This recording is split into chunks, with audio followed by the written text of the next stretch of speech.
Hello everyone, and welcome back to the channel.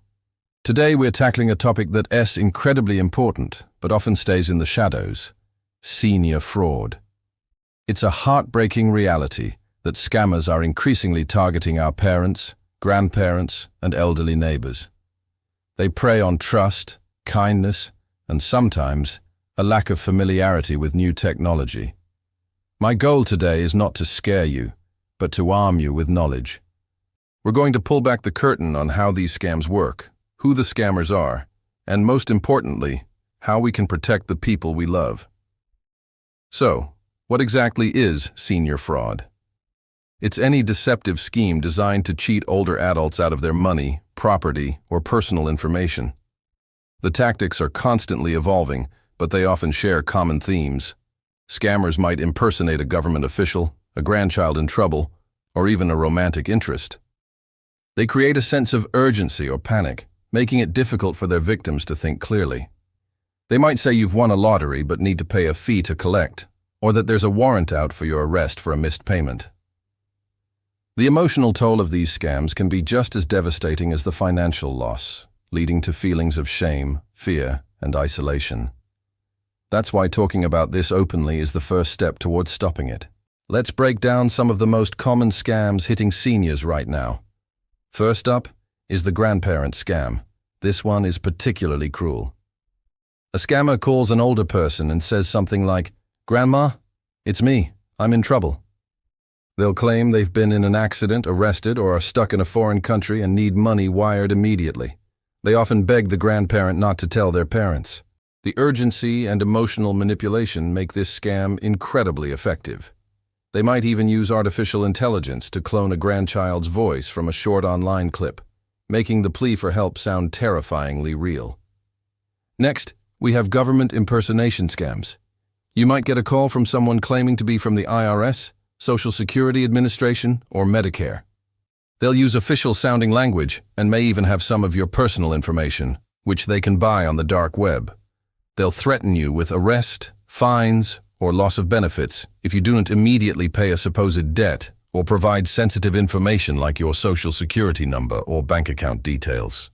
Remember, government agencies almost never initiate contact by phone to demand immediate payment or threaten you. They communicate primarily through official mail. If you get a call like this, hang up. Then there's the tech support scam. A pop-up message might appear on your computer screen with a loud alarm, warning you that your device is infected with a virus. It will provide a phone number to call for technical support. When you call, the scammer on the other end will pretend to be a technician from a well-known company like Microsoft or Apple. They'll ask for remote access to your computer to fix the problem. Once they're in, they can install malware, steal your personal files, or trick you into paying for useless and expensive services. Real tech companies will not contact you out of the blue about a problem with your device. Lottery and sweepstakes scams are another old but persistent trick. The victim receives a call, email, or letter saying they've won a large sum of money or a luxurious prize. The catch? To claim their winnings, they first have to pay a fee for taxes, shipping, or processing. Of course, there is no prize. Once the victim sends the money, the scammers either disappear or demand even more fees for a new, made-up reason. A legitimate lottery will never ask you to pay a fee to collect your winnings. If you have to pay to win, it's not a prize, it's a scam. Finally, we have to talk about romance scams. Scammers create fake profiles on dating sites and social media, targeting older adults who may be lonely or seeking companionship. They build a relationship over weeks or months, showering their victim with attention and affection. Once they've gained their trust, the emergency happens. They suddenly need money for a medical bill, a plane ticket to visit, or a business problem. They promise to pay it back, but the requests for money never stop, and they never show up. These scams are emotionally devastating, leaving victims with a broken heart and an empty bank account. So how can we fight back? The most powerful tool we have is awareness and communication. Talk to the older adults in your life about these scams. Don't be condescending. Approach it as a team effort to stay safe in a complex world. Encourage them to pause before they act. Scammers want you to react emotionally and quickly. A simple rule is to never make a financial decision or give out personal information on the spot. Take a breath, hang up the phone, and talk to someone you trust, a family member, a friend, or a neighbor. Here are some practical red flags to watch out for. 1. A sense of extreme urgency. Scammers don't want you to have time to think. 2. Requests for unusual payment methods. They often ask for payment via gift cards, wire transfers, or cryptocurrency, because these are hard to trace and nearly impossible to reverse. No legitimate business or government agency will ask you to pay a bill with a Target gift card. 3. Secrecy. If someone tells you to keep your conversation a secret, especially from your family, that is a massive red flag. They are trying to isolate you. What should you do if you or someone you know has been targeted?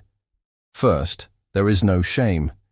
These scammers are professionals, and anyone can be a victim. Report it immediately.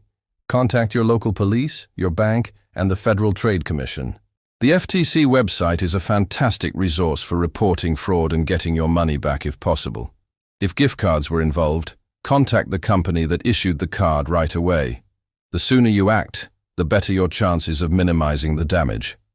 For those feeling overwhelmed, organizations like the AARP Fraud Watch Network offer support and guidance.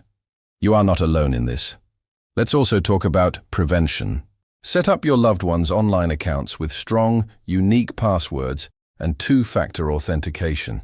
Help them review their privacy settings on social media to limit the amount of personal information they share publicly. Consider putting a freeze on their credit reports, which can prevent scammers from opening new accounts in their name. And maybe most importantly, just be present. A regular phone call or visit can help you notice if something seems off, and provides a safe space for them to talk about any strange calls or messages they've received. Your involvement is their best defense. Thank you so much for watching and for caring about this critical issue. If you found this video helpful, please give it a thumbs up and share it with anyone who might benefit from this information. And don't forget to subscribe for more content on how to stay safe in our increasingly complex world. Let's look out for each other. See you in the next video.